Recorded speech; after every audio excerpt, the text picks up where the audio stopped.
J'ai posé certaines questions épistémologiques, méthodologiques récemment, à savoir, faut-il divulguer les connaissances aux personnes concernées? Le cas d'une prévision est intéressant à ce niveau-là.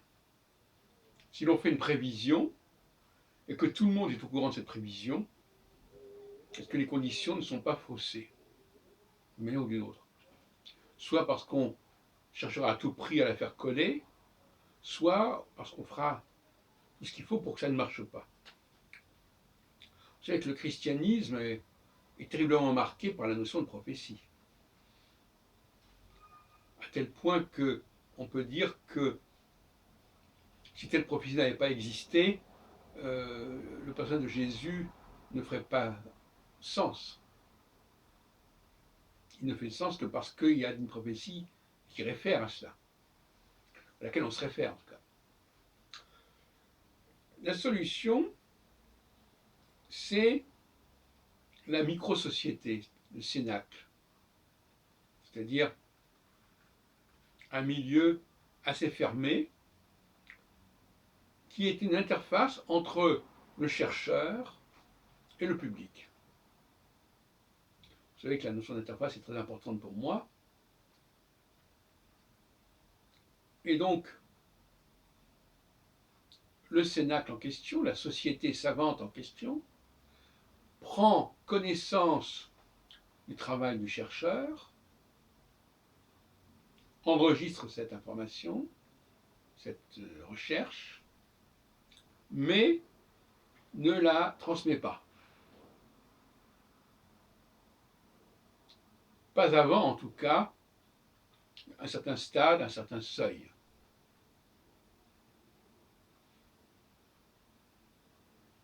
Donc, une prévision peut être divulguée et divulgable, mais elle ne sera divulguée que par le divulgant, pour employer ma triple terminologie que vous commencez probablement à connaître. Il faut donc une interface qui va décider de la divulgation de telle et telle connaissance, de telle et telle information. Et donc on restera dans ce premier stade de quelque chose qui est formulé, qui est donc, dont on peut prendre connaissance, mais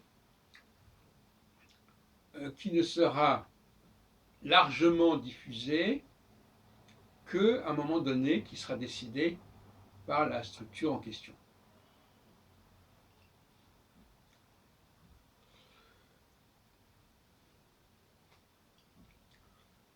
Ça signifie une forme d'ésotérisme, si on veut. Une société qui garde certaines informations pour elle pendant un certain temps, sachant que si ces informations étaient trop tôt répandues, ça fausserait les conditions d'expérimentation.